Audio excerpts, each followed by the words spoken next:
কৃষকৰ সমগ্ৰ সঁজুলি এয়া যদি আজিকালি মানে কি চহৰীয়াসকলে পাহৰি গৈছে গতিকে সেইসকলৰ কাৰণে এটা চিনাকি হ'ব এটা আদৰ্শ এটা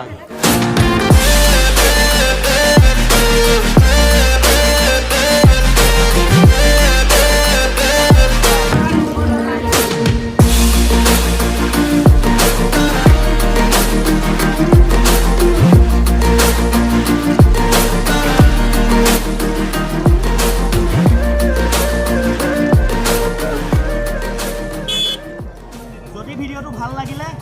লাইক কমেন্ট সাবস্ক্ৰাইব কৰিবলৈ একেবাৰে নাপাহৰিব